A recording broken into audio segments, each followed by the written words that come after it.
එතකොට අපි නපුංසක ලිංගික ශබ්දයි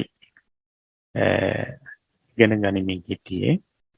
එතකොට අද නපුංසක ලිංගයේ ඉකාරාන්ත අට්ටි ශබ්දේ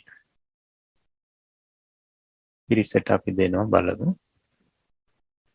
එතකොට ඉකාරාන්ත ශබ්දයක් මේක. පඨම අට්ටි, අස්තිය, එහෙම නැත්නම් ඇටය, එහෙම නැත්නම් බීජය, මේ කියන අර්ථවල දෙන්නේ අට්ටි කියන ශබ්දේ. ඊට පස්සේ අට්ටීනි අට්ටි, අස්තිය, ඇට, බීජ. ඊළඟට ဒုတိယ අට්ටින් අට්ටීනි අට්ටි. ඊළඟට තතිය අට්ටිනා අට්ටීමි අට්ටීහි. චතුර්ථි අට්ටිනෝ අට්ටිස්ස අට්ටීනං. පංචමි අට්ටිනා අට්ටිම්හා අට්ටිස්මා අට්ටිහිමි අට්ටීහි. षष्ठी अट्ठिनो अट्ठिस्स अट्ठिहिनं. सप्तमी अट्ठिम्मि अट्ठिस्मिन् अट्ठिहिषु.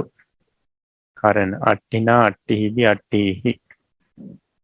ආලපන අට්ටි අට්ටීනි අට්ටිහි. හොඳයි, මේක පාඩම් කරගන්න ඕනේ මේ ශබ්දය. ඊට පස්සේ මේ විදිහට වර්ණම් වන්න ශබ්ද කීපයක් තියෙනවා. වාරි ජලය. ඒකට ජලයට පාලියෙන් වචන කීපයක්ම තියෙනවා.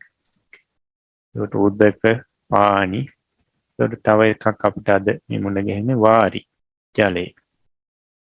ඊටසේ දදි මිදුණු කිරි. ඊළඟට සප්පි ගිතෙල්.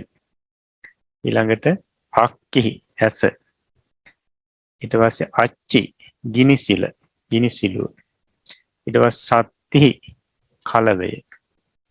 මේ ටිකත් වර්ණම් වන්න අට්ටි ශබ්දයේ විදිහට. එතකොට අපි ඊළඟ දවසේ බලමු.